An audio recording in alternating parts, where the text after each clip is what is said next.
Genèse chapitre 9. Noé et ses fils.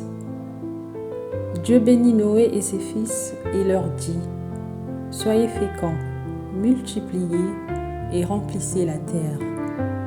Vous serez un sujet de crainte et d'effroi pour tout animal de la terre, pour tout oiseau du ciel, pour tout ce qui se meut sur la terre et pour tous les poissons de la mer. Ils sont livrés entre vos mains. Tout ce qui se meut et qui a vie vous servira de nourriture. Je vous donne tout cela comme l'herbe verte. Seulement, vous ne mangerez point de chair avec son âme, avec son sang. Sachez-le aussi, je redemanderai le sang de vos âmes. Je le redemanderai à tout animal. Et je redemanderai l'âme de l'homme, à l'homme qui est son frère. Si quelqu'un verse le sang de l'homme, par l'homme son sang sera versé, car Dieu a fait l'homme à son image. Et vous, soyez féconds et multipliez. Répandez-vous sur la terre et multipliez sur elle.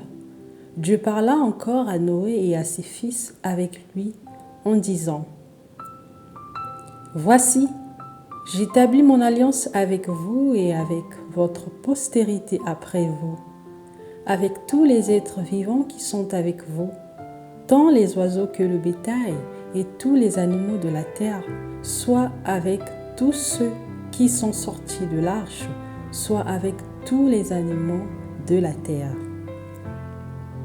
J'établis mon alliance avec vous.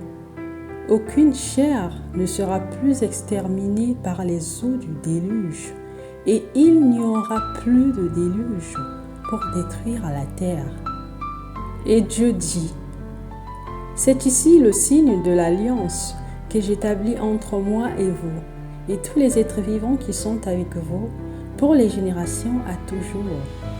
J'ai placé mon arc dans la nue, et il servira de signe d'alliance entre moi et la terre. Quand j'aurai rassemblé des nuages au-dessus de la terre, l'arc paraîtra dans la nue.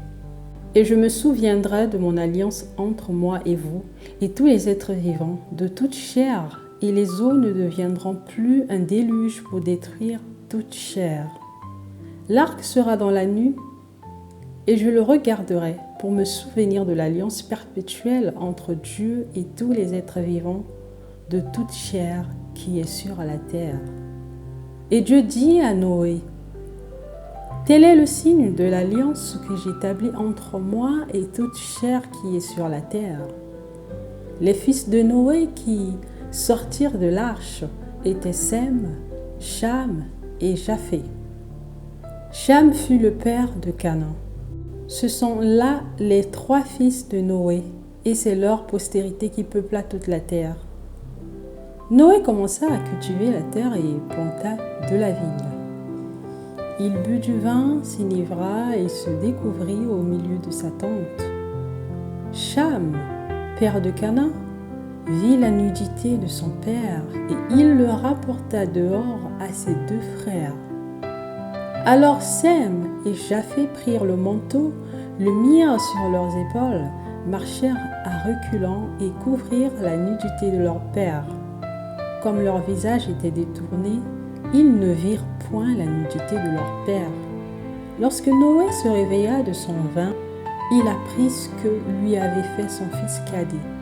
Et il dit: Maudit soit Canaan, qu'il soit l'esclave des esclaves de ses frères. Il dit encore: Béni soit l'Éternel, Dieu de Sem, et que Canaan soit leur esclave. Que Dieu étende les possessions de Japheth, qu'il habite dans les tentes de Sem, et que Canaan soit leur esclave. Noé vécut après le déluge 350 ans. Tous les jours de Noé furent de 950 ans. Puis il mourut. Amen.